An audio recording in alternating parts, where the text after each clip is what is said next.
Great, welcome everybody. This is Bright Futures Chiropractic. Welcome to Bright Futures Chiropractic. Downstairs we have Bonfire Fitness. I'm Dr. Chris Grier, the director of both of these businesses.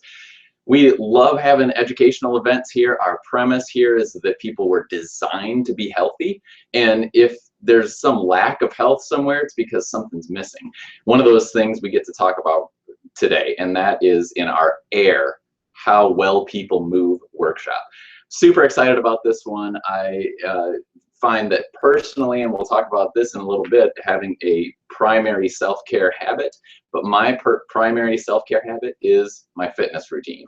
I get up early in the morning, get downstairs to Bonfire Fitness, work out at 5:15. By 5:45, I'm done with my workout. I can start the rest of my day, and the days that I do that are far better than the days that I don't. Therefore, I do it 6 days a week. That's how I have set up my life to really help on that front end of the day to set myself up for a great rest of the day with my fitness. So today in AIR, our How Well People Move workshop, my clicker isn't working, just a moment. There we go.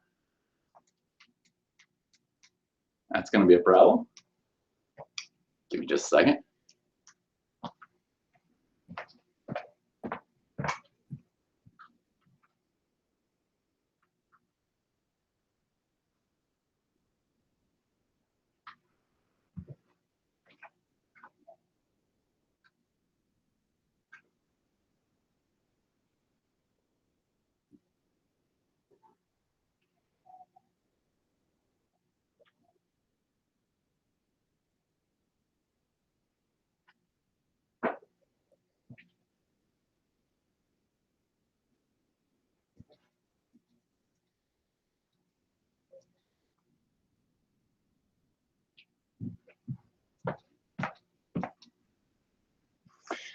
All right, let's try this again.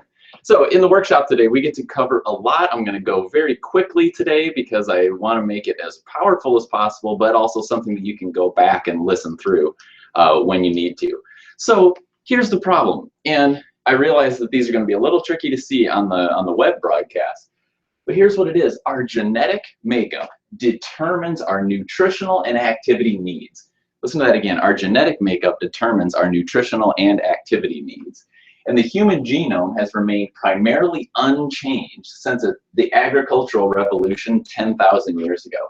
Our lifestyle has become progressively more divergent from those of our ancient ancestors. These are from a couple of key researchers in the field of human performance, and they look at anthropology to determine what our current needs are. Dr. O'Keefe and Cordain. There we go. They say that there is a mismatch between our modern diet and lifestyle and our Paleolithic genome. That is leading to disease. That's what it comes down to right now, is that we're so divergent, we're so different in our lifestyles now than we were when our genome was being created, that our genome doesn't know what to do with it, and what it does then is creates a stress response, and that's what we're experiencing now. Another group of researchers says this: humans living today inherited a genome that was programmed for daily physical activity, and a high fiber diet.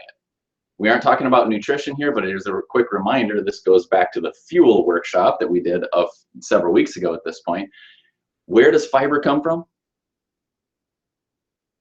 Plants. That's right. It comes from plants. So we got to eat a bunch of plant food to get that high fiber diet. That's what we were designed for, and daily physical activity, which is what we get to talk about today.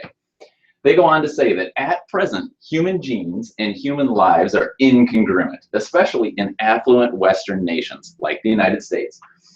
When our current genome was originally selected, daily physical exertion was obligatory. That means we had to do it. We had to have daily physical exertion. Our biochemistry and physiology are designed to function optimally in such circumstances. All right. However, today's mechanized, technologically oriented conditions allow and even promote an unprecedentedly sedentary lifestyle. Many important health problems are affected by this imbalance, including atherosclerosis, obesity, age-related fractures, and diabetes, among others.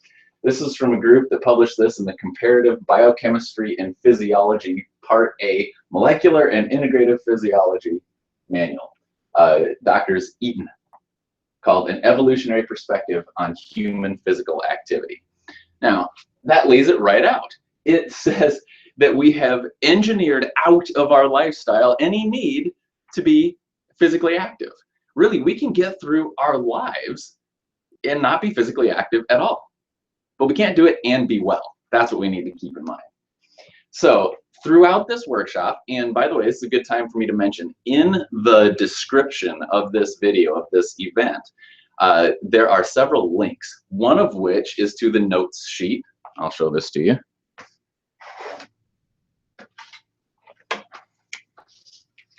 We've got a notes sheet for the event. Be sure to download that. It's got some self-assessment and self-work items on the front, and it has a sweet little note page on the back. Enjoy that. And then we also have this 5-minute exceptional wellness workout that I developed several years ago. Yes, it has my old logo on it, but that's all right. It's still fantastic. And I'm going to, throughout the presentation today, walk you through the various exercises on this. And we'll start that right now with the squat press. So in a squat press, you can either have weights in your hands, or you can do it without weight. And you're going to lower yourself down into a squat and then right back up and press up. You're going to keep doing that. That is a squat press. Now, in the Exceptional Wellness Workout, what these exercises are designed for is you download from the internet, or if you have a watch that does an interval timer, you're going to set it for 5 minutes, where the intervals are 40 seconds of exertion, 20 seconds of rest.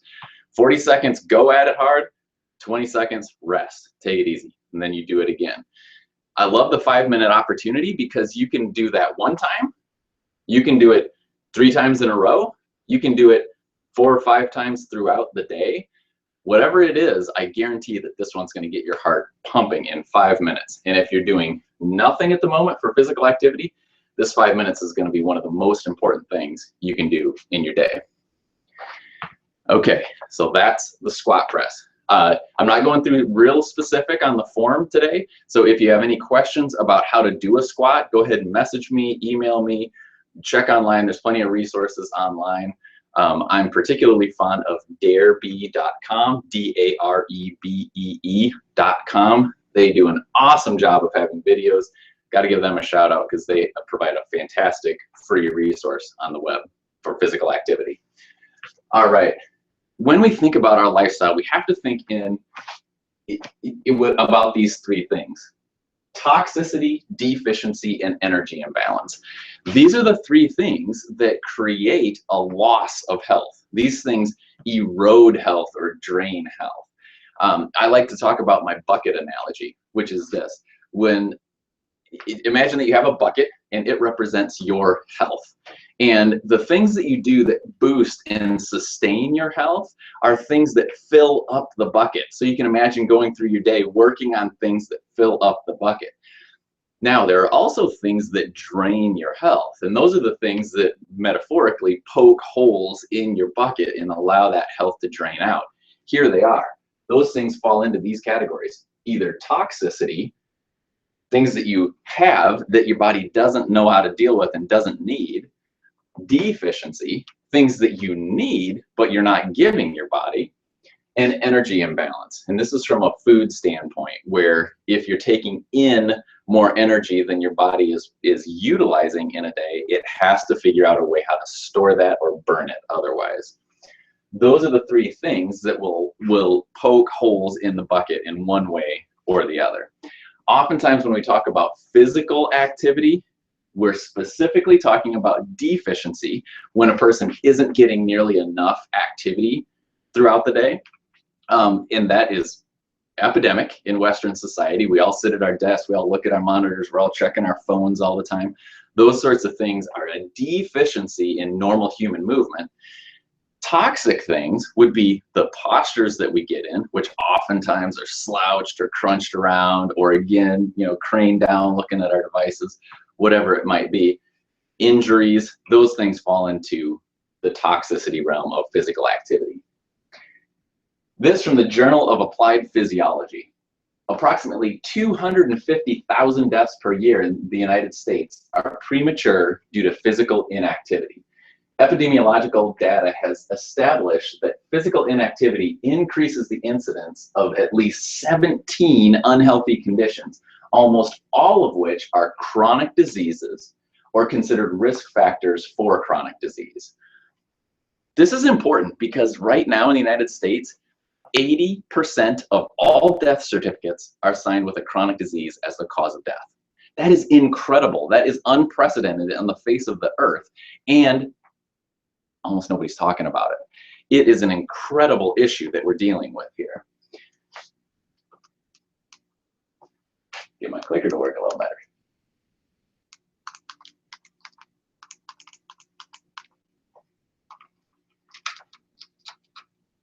Pardon me.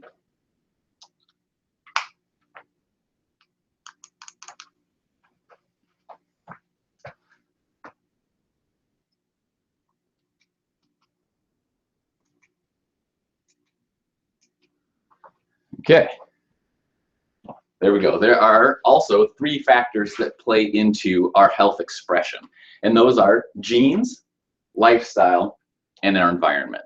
Now, you'll hear this oftentimes. Oh, it's just the way I am. Everybody in my family has had diabetes. Everybody in my family has been obese. Everybody in my family, all the guys in my family have had heart attacks, whatever it might be. Well, here's the thing. That doesn't mean it's genetic. Oftentimes that gets immediately chalked up to genes. Oh, too bad, bad luck. I got the bad pool of genes here. I guess there's nothing I can do about it. That's not hopeful at all. There's no possibility in that. And frankly, it's not true. Genes get passed down through families. That's how it works. However, the other thing that gets passed down through families are habits and lifestyle. Now, this is a great time to bring up the Habits 101 class that is linked. This is an excellent opportunity. In the link, in the description of this video, is a link to Brian Johnson's Habits 101 class. I have special permission from Brian to share this. This is a paid service usually. If you're watching this video, check out that link. Head to the Habits 101 class. It's approximately an hour-long audio that Brian does. You go to that website. It also has a worksheet that you can work through.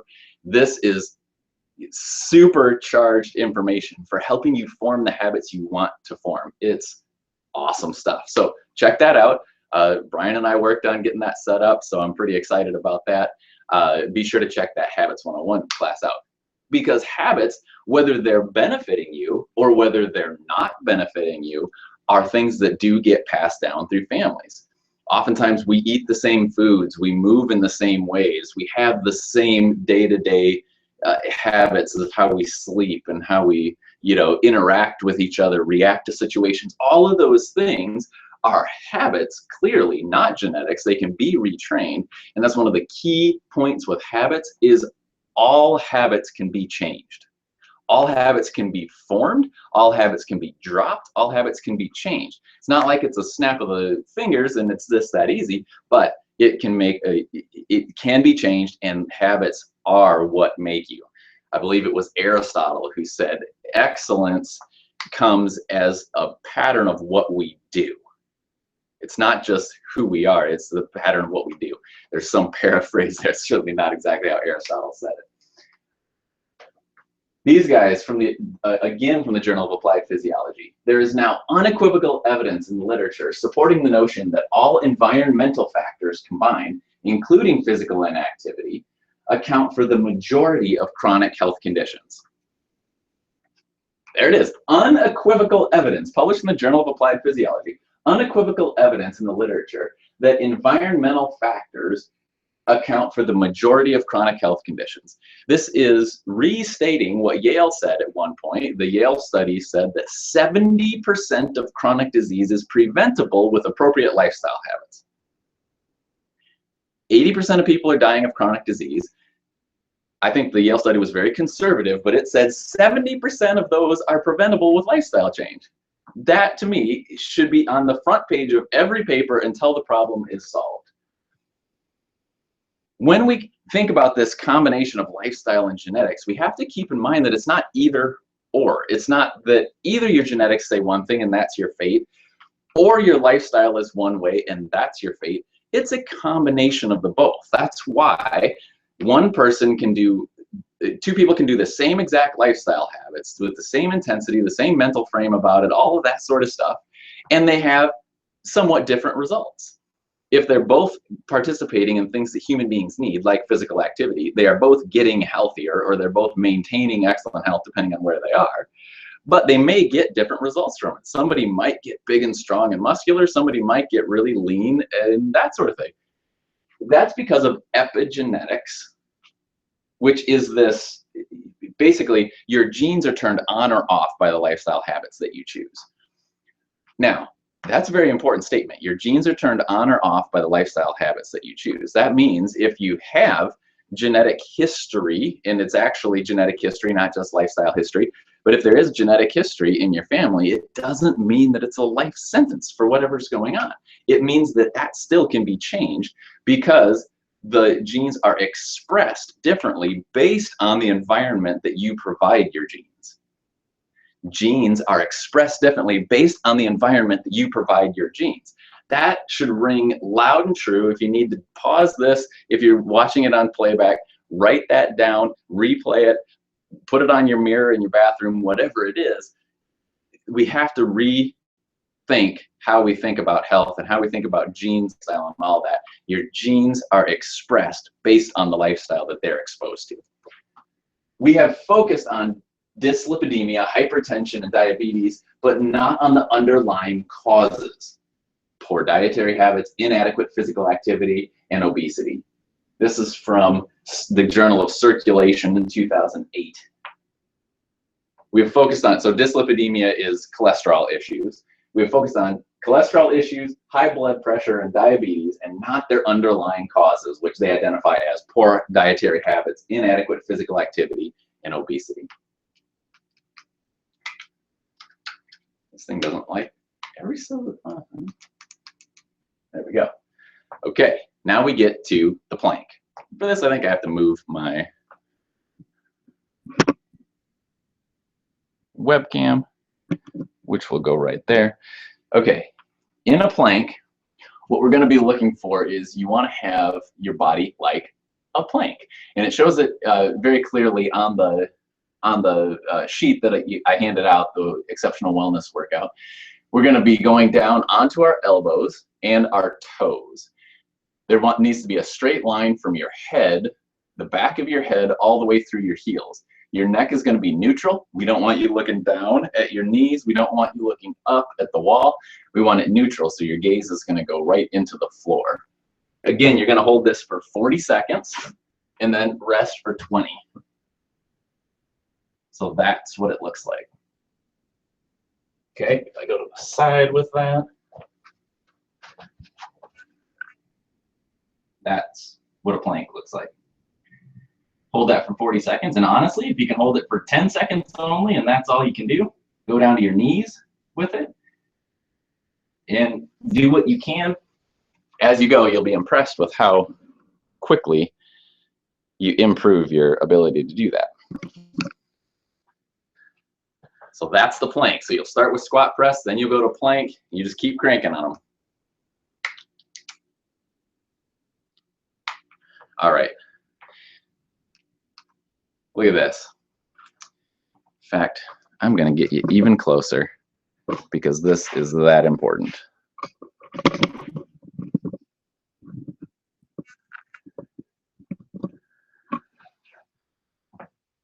All right. This is a map of the United States, and it has colors on it representing the percent of people in certain states that are considered obese. This is 1990. The white is where the states weren't reporting yet, so there were still 5 states that weren't reporting, 6 states that weren't reporting in 1990. But most of them were, and many of them were light blue, which is less than 10%. And many of them were this kind of medium blue, which is 10 to 14%. Of note, no state in 1990 had more than 14% of its population obese. No state. No state more than 14%. That's incredible. Because look what happened. By 1998, there were only 1, 2, 3, 4, 5, 6, 7, 8, 9. There were only 10 states out of all the states in the union. There were only 10 of them that were still below 14%. And as of 2006, there were no states less than 15%. In fact, there were only 2 states that were less than 20%.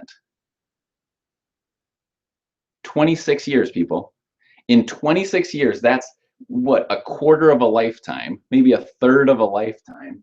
We have gone as a nation from, you know, the maximum in a state, people being less than 14% obese, to the minimum in a state, nobody being less than 15%. That's incredible. That is completely unbelievable data.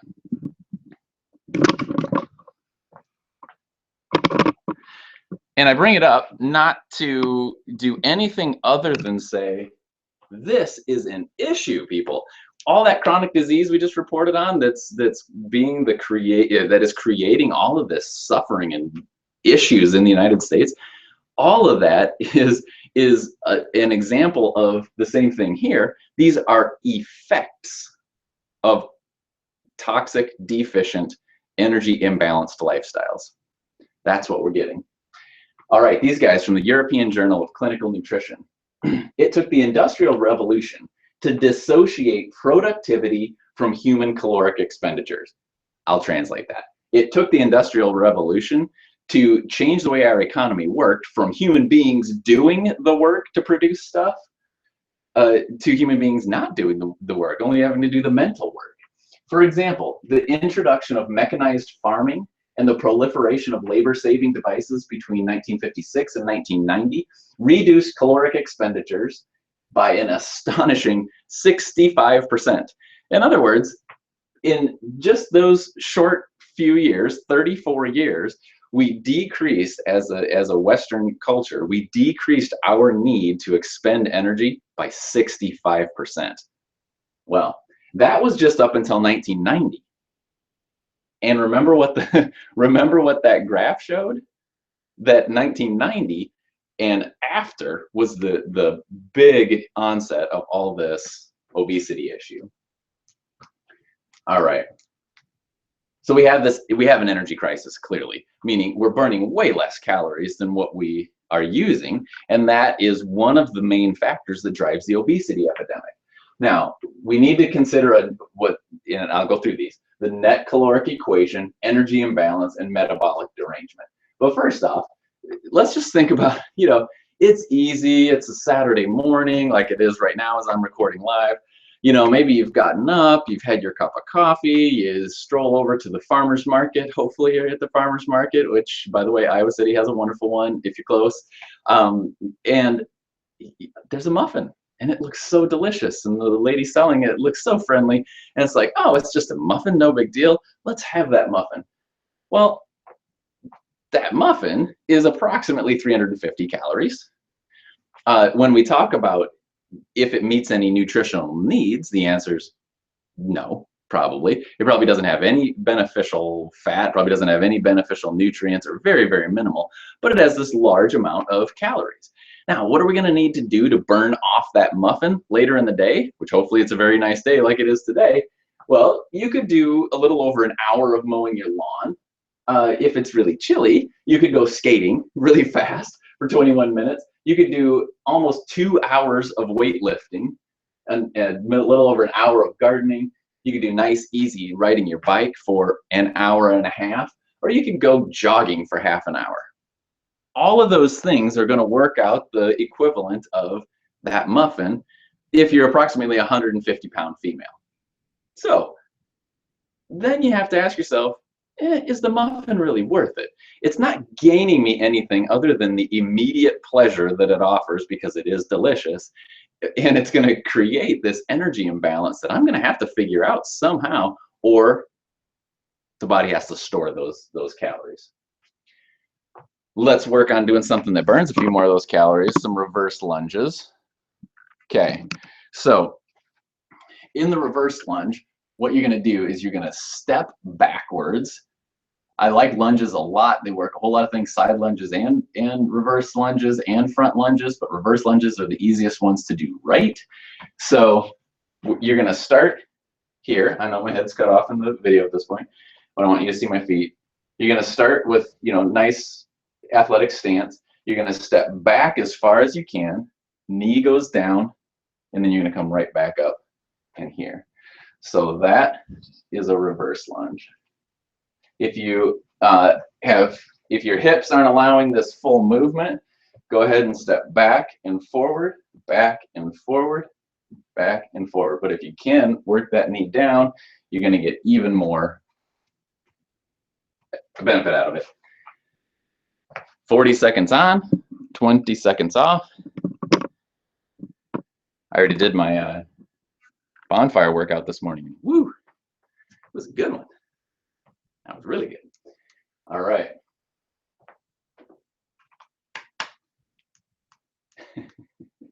There we go. All right, this from the Journal of the New England Journal of Medicine. Exercise, cancer, and diabetes. Studies have shown that 30 to 50% of all type 2 diabetes, coronary heart disease, and many cancers were prevented by 30 minutes of moderate intensity exercise each day in middle-aged women. Now, I hesitate to put this research up there because this, well, background, this is the research that helped to create the government recommendation that everybody should take a 30-minute walk. Like, the necessary physical activity in a day is the equivalent of a 30-minute walk. That's the government regulations or recommendations at the moment. Well, if you're doing nothing, is a 30-minute walk better than doing nothing? Absolutely. Please go out and do that. If you're doing a bunch, is a 30-minute walk a good thing? Absolutely. It's always a good idea to take a 30-minute walk. What this research basically said was, hey, Americans essentially aren't moving, and if they start moving a little bit, the equivalent of a 30-minute walk, in which, by the way, that can be 3 10-minute walks. It can be 6 5-minute walks. It's broken up throughout the day.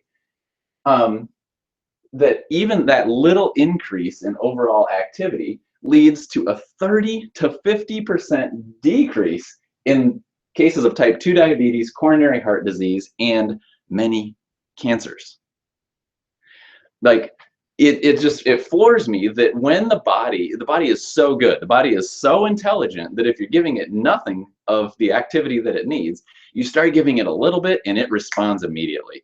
It responds so fast and adapts so well that we need to honor that, and we need to start utilizing it. Now, where I would break from this is that is not, to me, the optimal recommendations for physical activity. This does not make one an Olympic athlete, right? This does not even make one a fit person. It makes one a less sick person, which is good, and it certainly it does make one a more healthy person, but it doesn't make one a healthy, vibrantly thriving person. We're going to need more than that to get that, for sure. Now, if you did for instance, 30 minutes of the exceptional wellness workout, now we're talking. Now you're going to be really ramping your health up. All right, this from the Journal of Applied Physiology. An abundance of evidence suggests that lifestyle factors, including exposure to chemical carcinogens, physical inactivity, and diet, play major roles in the development of common cancers. Again, the cancer thing. Cancer is a lifestyle issue. Unfortunately, lifestyle and environment I would put in there, because there are some things that we get exposed to that are either very difficult to not expose ourselves to or impossible because we don't know that they're there. Lifestyle is a big, big, big factor in cancer. In fact, when the anthropologists that I talked about looked at ancient history, they found that not very many people had cancer. When they look at the bones of ancestors that we've had of ancient human beings, there's very little evidence that cancer was a factor in those cultures. Oh, I'm looking forward to getting that slide, but I skipped one to get there.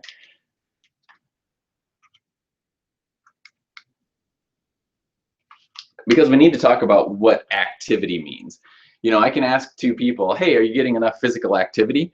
And they'll both be like, yeah, I think I'm pretty good with that. And one person has a totally different view of what that activity means than the other person. Because lots of times people think when they're busy all day, that means they're active. Like their brain is going, they're working at their desk, they're doing a lot of stuff at their desk. They get up and they go to the printer 5 or 6 times each, you know, before lunch, 5 or 6 times after lunch. Yeah, I'm physically active. And the other ones, you know, he gets his workout in early in the morning, goes for a walk at lunch, goes for a bike ride with the family afterwards, and on the weekends, he's sure to be outside all day long. Now, that would be physical activity. The working at a desk and being busy all day long, not physical activity. Activity we need to keep in mind is cumulative. Like I mentioned, that 30 minutes of exercise can be broken up throughout the day. It can be 3 10-minute sessions. It can be 6 5-minute sessions. It can be 31-minute sessions if you want. Probably not as beneficial as really ramping something up so the heart rate gets up and stays up, but all of it is cumulative. That's why a longer walk into that muffin shop that you're about to go to perhaps is better than parking right at the door and going in. It's cumulative. We need to find ways in our lifestyle to increase our activity. This is a fun time to bring up the word propinquity. I love this word. It's a fun word to say, but also the concept behind it is brilliant, which is if you create your environment where you make it easy and very visibly accessible to do things that are active, you will be more active. It works the same way in the biochemical dimension. It works the same way in the emotional dimension, but in the physical activity dimension, I talk to so many people who, you know how it is, you buy a treadmill, you stick it downstairs in that room you're going to go to all of the time, and all of a sudden there are like boxes packed around it and some, you know, clothes that you laid out to dry 4 months ago that are laying on it. And, so, and then when somebody asks, oh, hey, you know, what do you do for exercise? Oh yeah, I got this treadmill downstairs. Yeah, so I've got a treadmill. It's like, do you use the treadmill? Well, not really. That's because it's not easily accessible. It's not something that's in your top of mind awareness. So if that's one of the things, if a treadmill or an elliptical machine or, you know, whatever it might be, some sort of equipment that you want to use to be fit and to get your physical activity, you got to have that in a space that is right in your face. A good example of this, lots of people, once they've put on their shoes to go walking or running, they're going walking or running. But if those shoes are tucked in a closet and the rest of the clothes and stuff like that, you get the idea. So one of the primary habits that they found for having people create a habit of exercise is to set your clothes and shoes out the night before you're going to do it. Then you're going to get up, you're going to see them, there it is. Or when your alarm goes off in the morning, you're going to open your eyes and one thing your brain could think is, oh, now I got to go get all my stuff out and blah, blah, blah. You know, you're not going to do it. What you could do is say, all right, my eyes are open now. My clothes are ready. Here we go. Propinquity. That's a very good thing to keep in mind because activity is cumulative. We want to do little things here and there throughout the day. And the mantra is, add it every day in every way. Everything that you can do. For instance, you get a phone call at work. It's real easy. You can do some squats while you're listening to that phone call, while you're making that phone call, brushing your teeth, do some of those reverse lunges that we talked about, right? You can add in physical activity every day in every way. The brain. Now, many of you know, those of you who are watching now, I'm sure do, many of you who may be watching this later, may or may not, I'm a chiropractor. And I take an approach to chiropractic that is very specific in the fact that my job as the chiropractor is to help people thrive. And the way that people thrive is by unleashing their natural ability to heal. The body is designed to be healthy. Every cell in the body, when given the appropriate environmental structure, is designed to express health.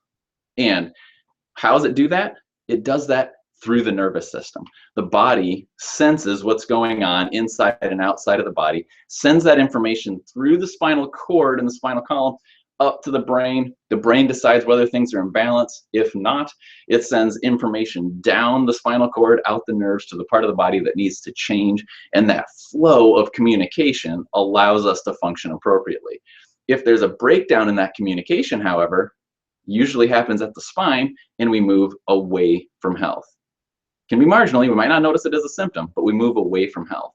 And my job, my role as a chiropractor is to help people get all the way back to thriving. And this is a key idea when we're talking about physical activity, because the brain is the central processor for all of the functions of the body. And it's very clear, John Ratty wrote a great book on this called Spark, that learning and activity are distinctly combined. Learning and activity are distinctly combined. If we're moving and being active, that's when the human body is designed to learn. Makes sense, right? Think about, I always like to think like kind of as a pre-industrial culture. I love to think about the Native Americans, pre-European Native Americans, because that's something that we oftentimes have at least a concept of in the United States. Those folks had the opportunity to live an innate lifestyle. They ate the things that human beings are designed to eat. They moved in ways that we were designed to move. They had a social structure in the ways that we were designed to have a social structure. And in that lifestyle, if you weren't moving, you were resting, like you were sleeping, right? You were sleeping, or you were maybe eating or something like that. The rest of the time you were moving, and that's when the brain needed to take in new information, assimilate it in ways that we could learn from it, and then do something differently perhaps next time, or if it worked really well, whatever it was we were doing, recreate that in the future. That's how we were designed to learn. And this is why I dream of having a school without chairs, a school where everything that's done throughout the day is active. That to me would be awesome. That's the one that I would want my kid to go to, that's for sure. Because learning and activity are directly combined. Pediatric development and movement, it's unbelievable. When kids are able to move appropriately, they develop appropriately. And this is why I got so interested in pediatric chiropractic, and why I just love coming to work every day, because the pediatric cases that we see are kids that are going from struggling and not developing appropriately to vibrantly healthy and developing amazingly, because that connection of the nervous system between their body and the brain is working appropriately again. That is a physical activity thing, and you can't get that level of physical activity that drives appropriate pediatric development, that drives learning, whether you're a child or whether you're in the modern workforce. You can't get that with a sedentary lifestyle. What do we do with kids? 5 years old, here's a desk job. Sit in this desk for the next 13 years, and we're going to hope that you learn some stuff and become a successful human being. Doesn't make sense to me. We need to keep that physical activity as one of the key, if not the key component of our brain and development and all of that. Stress and brain erosion is that third bullet there. When we encounter stress, which we're very well designed to encounter stress, by the way, but when we encounter stress, our body kicks into a physiologic response called it's called the fight or flight stress response. That stress response does a whole cascade of physiologic things in our body. Blood pressure goes up, pulse rate goes up, breathing rate goes up, our blood cholesterol levels go up, so on and so forth, all down the line. You know, our cortisol goes up, our adrenaline, norepinephrine, those stress hormones, all of these things go up to create a situation when we're under stress that we can either get away or we can battle it right there in the moment. That fight or flight response is perfectly designed for situations we can get away from or we can deal with in the moment. It is not designed for things that are chronic, for issues that are chronic. And that's what we're experiencing in our current world. We have constant deadlines. We have constant financial stress. We have constant socio-emotional stress. The media is telling us we're not good enough. You know, all of these things are going on constantly, and we stay in this level of stress that ultimately, when that physiology is happening, it erodes the brain long term. It erodes the brain, it erodes the body. We can't keep up with that long term. And so we end up with very depleted health. All of those things are poking holes in that bucket I talked about earlier. John Ratty in the book says that the purpose of exercise is to develop and condition the brain. Check out that book if you have an opportunity. All right, we've got bent over rows now for our 4th of 5 minutes. Bent over rows, again, you can have weight or you can do it without weight. You can use rubber bands on the ground, whatever works for you. You're going to get in a position, slightly bend the knees, take the hips back with the back remaining nice and firm there. Arms hang down, and you're going to pull up there. Pull up there. I'll show you this from the front too, so you get the idea. But that's the position your body should be in. Here at Bright Futures, we know it as the founder position. When you look at it from straight on, you're here, arms are hanging down, either with weight or without, and you're gonna pull up here. Feeling a great squeeze between the shoulder blades. Gotta work that posterior side of your musculature. Helps the spine, helps balance out all those other things that we do during the day that tighten us up on the front side. All right, that's 4 of 5. I talked a little bit in this last segment about chiropractic. Now I want to talk more specifically about it, because when we talk about physical activity, it's super easy to think about, okay, I got to get out, I got to sweat, I got to move, I got to pant, all those things we'll talk about in a second too, you know, and then that's going to be good enough physically for me. That's going to be great for you physically, and it's particularly going to be great for you physically when your spine is moving and aligned appropriately. Because the spine is the center of all movement in the body. We really can't move without involving the spine in some way, and we certainly can't move without involving the spinal nerves in some way. And chiropractic allows us to have a well-functioning spine. It allows the body to find balance, which in biology is called homeostasis. A hugely important part of chiropractic is that it normalizes our proprioception. What is proprioception? Proprioception is one of our senses. Now we think about our 5 senses. We don't usually think about proprioception because it's not a conscious sense, but it's only conscious if you lose it. And if you've lost it, you go lightheaded, you go dizzy, the room spins, all that sort of thing. Proprioception is the sense that our body gives our brain, telling the brain where the body is in space. Okay? It tells us if we're going up or down, it tells us if we're balanced or imbalanced, all of that sort of stuff. And the vast majority of proprioceptors in the body are in the spinal column. The vast majority of proprioceptors are in the spinal column. And if the spine is moving appropriately, the spinal column sends this, okay, all's good message to the brain. If the spine isn't moving appropriately, the spine sends a danger warning signal to the brain. That's true if it's you. That's true if it's your infant. That's true if you're a human being. If the spine isn't moving appropriately, it creates a stress response. Great physiology research has been done that shows this, and it's key to knowing why it's important to get checked by a chiropractor.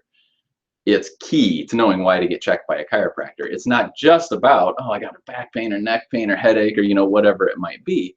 It's, I need my proprioception to function appropriately so that my brain functions appropriately. Because that's the thing, is that the brain is driven, it is fueled by body movement. It's fueled by the proprioceptive messages that it gets. That's why after you've done a workout, you're more awake and alert than before. It's why after a chiropractic adjustment, you're more awake, alert, and generally at ease than you were before that. It also ramps down when the spine is moving appropriately. There's less negative sense coming from the body. That's called nociception. Oftentimes it's called the pain sense, but it can be happening without pain at all. Nociception is that danger signal that I was telling you about that gets sent when the spine isn't moving appropriately. And the last line that I have on there is, please don't call chiropractic alternative care. There is no alternative to chiropractic care. It is a completely unique, separate, distinct thing from anything else out there in the world. What I particularly was drawn to it by is that it's not a, oh, you've got that problem, let's treat it with this solution issue. It was a, oh, your body is functioning optimally, great. Versus your body is not functioning optimally, let's figure out why. Let's figure out the cause behind it. There is no alternative to that. Love it. We've talked in many of these classes about essential nutrients. Super easy to think about when we think about the fuel or the food and water and all that sort of thing. Less commonly thought about of nutrients of movement.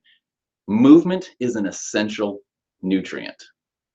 Absolutely an essential nutrient. We have to have it in order for our bodies and our cells to express themselves with the most highest level, at the most highest level, with the most health possible.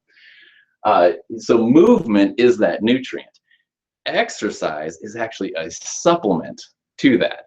Because if we think about our Native American ancestors, were they like going out and exercising for 30 minutes a day? No, they just had a lifestyle that allowed them to move constantly and consistently all day long. That was how they stayed fit. We have a lifestyle that's different. Just like in our nutrients, where we need to have now the good fats from fish oil, we need to have vitamin D because we're not getting out in the sun or we live too far north. We need to have probiotics because our bacterial intake is 1,000,000 times less than it was back in the Native American, the ancestral Native American days, so on and so forth. Those are things that we know we need to supplement with because our lifestyles are just simply deficient in getting enough of those. Similarly, our lifestyles are completely deficient in the nutrients, the movement nutrient also completely deficient. So we need to supplement with exercise. Now, again, I run Bonfire Fitness, which is downstairs at the Bright Futures Chiropractic building here. Love it. We do 30-minute high-intensity workouts. It's a fantastic supplement. I like to start my day with that supplement, like I mentioned, to get everything going. Whatever it is that you choose to do, we have to have that supplement in our day, unless for whatever reason you do have a lifestyle where you're literally physically active as most of the day. When we talk about being functional with our fitness, we have to talk about how that works, because only running is not necessarily functional fitness. Like if that's your whole thing, that's not necessarily functional fitness. Human beings are designed to run, absolutely, and it's a great thing to be able to do, but it's not a complete program there. The functional fitness needs to be natural, multiple joint movements. We need to move like a human, and there's several elements which I'll talk about in a second with that. And we need to get to a point where we're moving, sweating, panting. We got to get that all going in order to stimulate our cells, our body's cells, to function optimally. Here are the elements that we need to have to move like a human. We need to have an endurance component, stamina, strength, flexibility, power, speed, coordination, agility, balance, and accuracy. And of course, because I'm well trained in all of this, those are all the things that we do at Bonfire Fitness. There are several other, I don't think we're the only gym that's doing that, but I make sure every workout every day has these components in it. It's not something that I'd say, okay, this is now a one that's going to work on your agility, your speed, and your strength all at one time. I don't say that, but I make sure that they're all in there, and you can too with the exercise that you do. It's also stuff that's built into the workout that we're working on today, the 5-minute exercise. So here's a funny little slide which we'll hit quickly. It's like exercise for dummies, because lots of times, we don't know where to start. What do we need to do? How do I do this? And the real answer is start somewhere. Start today by moving more than you did yesterday, which is this one here. Do more than yesterday. Right at the top though, only exercise on days that you eat. Okay, so if you're going to eat in a day, then choose to exercise that day too. It's an if-then statement. If I eat today, then I'm also going to exercise. If I'm choosing to fast all day long today, then I can take the day off from exercise also. There you go. That can be the rule. You're only exercising if you're moving, sweating, and panting. You got to be moving, you got to get the sweat going, and you got to be panting. That's why the nice slow stroll, which is good and better than nothing, is not actually exercise. There's some movement in there, but it's not actually exercise. There's an inverse relationship between the size of your rear end and the expected longevity of your knees. Keep that in mind. Nobody should be surprised if they've been 100 pounds overweight for the last 30 years that their knees are giving them trouble or that their knees are shot. There's an inverse relationship there. Do what moves you. That means, like, if the high intensity interval exercises that we do downstairs at Bonfire Fitness, which of course can be graded from beginner to advanced, all of that sort of stuff, if that's not the thing for you, don't do it. Do what you love to do. That's going to be the thing that you can keep doing, because we want it to be sustainable. Do more than yesterday. You want to work on progression, not perfection. This is where, when you start an exercise program, only compare yourself to yesterday's you. Only compare yourself to yesterday's you. And if you've seen a small amount of progress, that's success. If you start comparing yourself to the Olympic athlete on the television, you're going to stop, because that person took years to get where they are and tons of effort. In fact, it's been their job for however long. That's not the immediate goal, for sure. Your immediate goal is, I need to be even better than I was yesterday. Compare to yourself. And the only thing you can perfect is your effort. This is something that I think everybody needs to know, whether it's at the workplace or on the playing field, whether you're a youth athlete, whether you're a corporate, CEO, whatever it is that the only thing you can perfect is your effort. If you're giving 100% effort, then you're doing what you can do, and you're meeting the challenge of the day successfully. All right.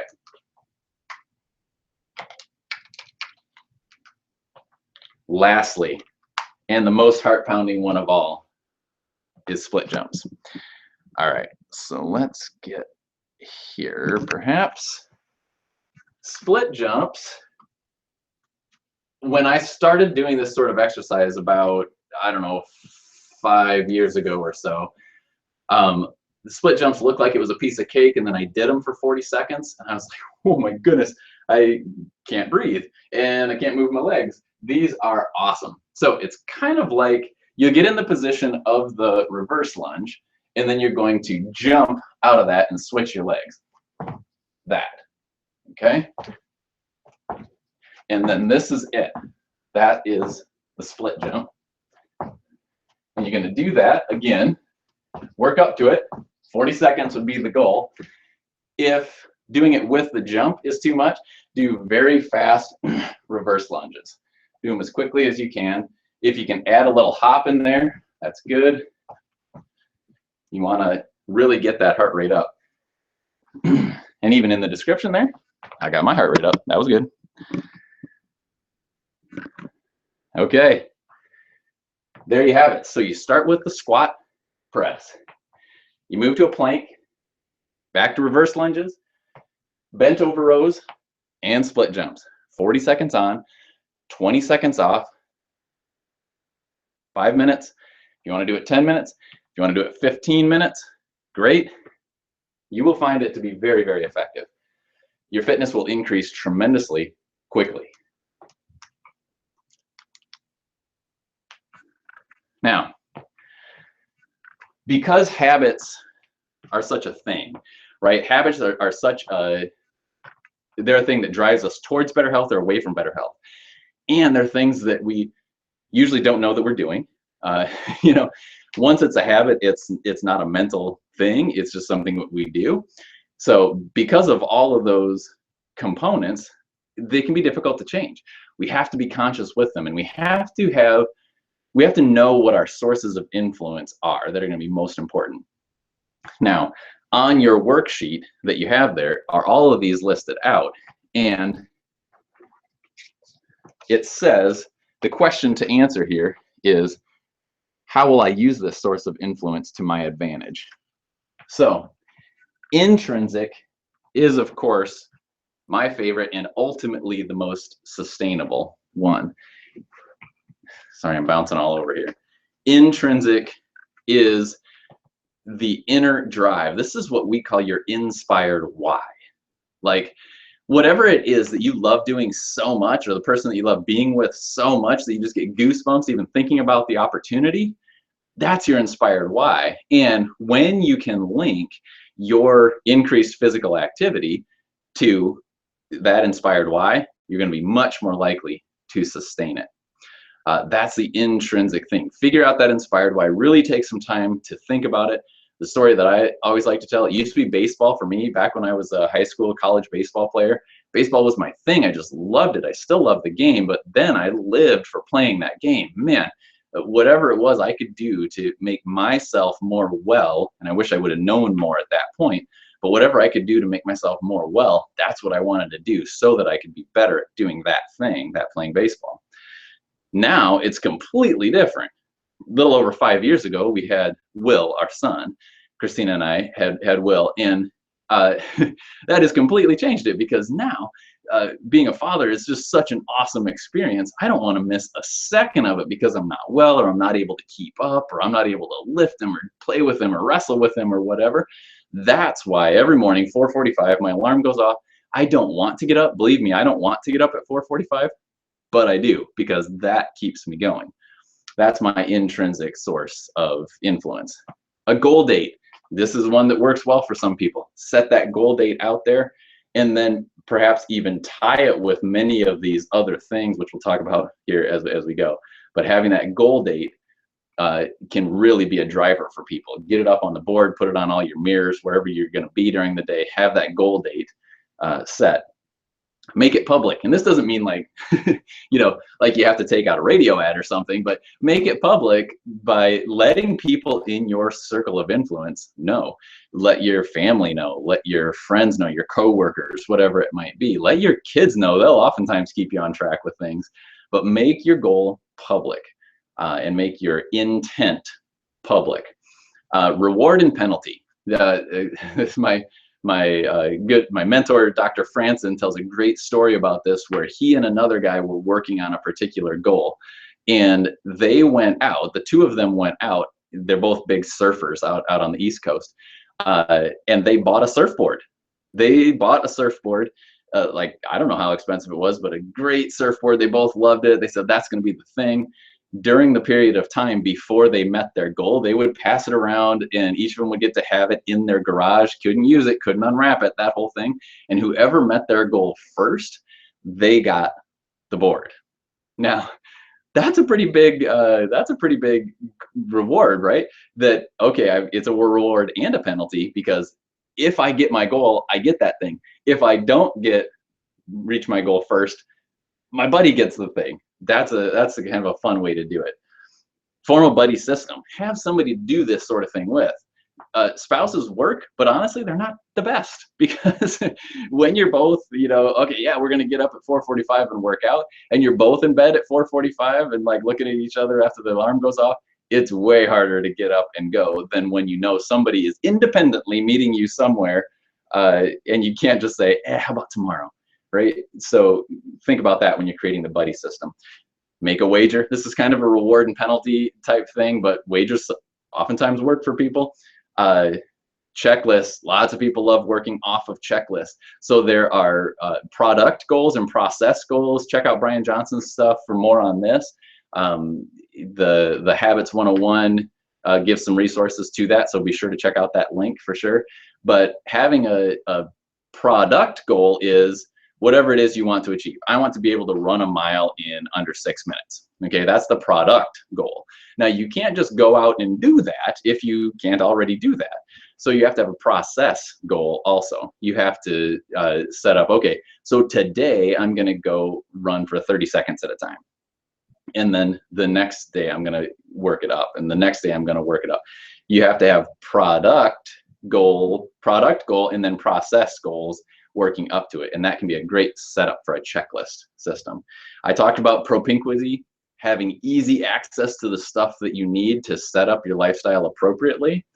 And another great source of influence is to make it bigger than yourself. to make whatever you're working for benefit your community, to have a spiritual benefit for you, to benefit the local school, you know, whatever it might be. Making it bigger than yourself can be a huge source of influence. And this is why, you know, people will, you know, sleep on the roof of a school for months on end to raise money for the school. Well, they don't really want to sleep on the roof, right? But because there's that, the goal is working for something bigger than themselves, they can succeed at it. All right, so change is possible. You can do it. You are worth it. That is AIR, how well people move. I'll look to see if there's any comments real quick. All right, we do have several viewers, so hello everybody who's watching live. Glad that you were on for this. Hopefully you have enjoyed it. If you have any questions about it, I know that it's not quite like doing a live event, where we can have dialogue and we can have interaction. If you have any questions, feel free to ask me. You can either drop them in the comments here, or you can shoot me an email at dr.grier@brightfutureschiro.com. Certainly you can give us a call. You can set up a consultation with me, which, by the way, if you're watching this on replay, or if you're somebody watching now who isn't a current practice member at Bright Futures, we love to help people thrive. That's really what I get excited about. And in order to figure out if we can help you, I always do complimentary, no-cost consultations with a person. See where you're at with your health, see where you want to go, see if the type of things that we have to offer at Bright Futures are good for you. So with that said, I'm signing off of the web broadcast. Thank you guys for participating. I look forward to doing more of these in the future.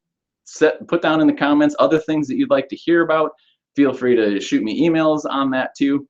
Whatever it is, as always, enjoy the day. Have a great one. Bye-bye.